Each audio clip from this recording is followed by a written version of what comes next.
We want to really thank you for the great work you've been doing, especially with scholarships and in the medical line, and also educating the girl child, and also the women like Professor Frank said, women empowerment. And for a woman to say they are truly empowered, especially a woman that really wants to birth, infertility can be a huge setback. So we know what that is in the African context, not to say the least, that the in-laws can be of, it can be terrible because of our extended family system. So it's really good work, and I can't thank you enough. I'm also honored for you to invite me to be one of your ambassadors. I'm also interested in educating Linda, because because my background is teaching. Yes. So, and I want to really give a lot of young people scholarships to have the opportunity for education. Because once you have an educated population, a country there's no comparison.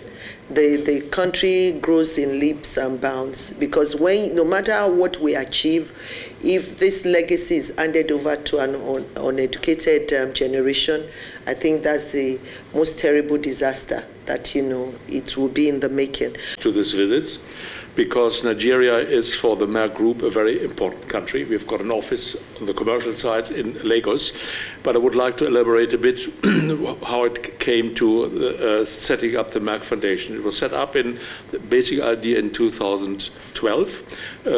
I was initiating it in those days when I was still the chairman of the commercial operation, and simply for the reason because my very personal love for Africa has been since my honeymoon many, many years ago. Look at me, I'm quite old now. It was in 72 actually.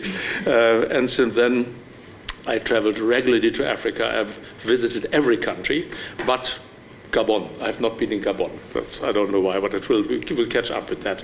And the idea really was we have to, after what I've seen over all these years, you see, the main focus has to be on women. Women empowerment, give young girls a chance to have a better life, to overcome the stigma of not having children, and all of this. You know all the problems which arise out of that. And that was really the sort of root about the thinking.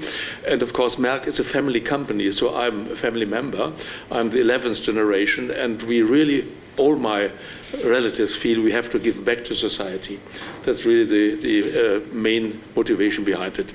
And we were very fortunate to find Dr. Rasha, because she is as passionate as I am, and many of the family are, to really further this course we are just now taking. And looking at your CV, your personal CV, of course I've done it before we came, and I must say it's dovetailing what you have done already and what we want to do and achieve even more.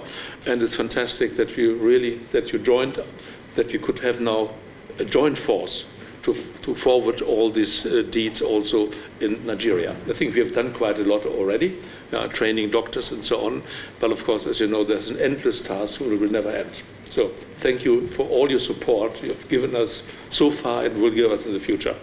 In the public sector, and also support girl education through our programs of scholarships for underprivileged but very brilliant girls in Nigeria. And also in our media capacity building to increase the community awareness and be the voice of the voiceless and break the silence about many critical social and health issues like diabetes and hypertension and infertility stigma and child marriage and other things. So today we are here to introduce ourselves to you and to meet you in person, to start officially our long-term partnership and to work together to achieve these objectives, which is also very much aligned with the objectives and the strategy and the vision of your office. And of course, to also highlight what we can do together and answer all your questions, and to start from here. So to meet you in person, this is very important.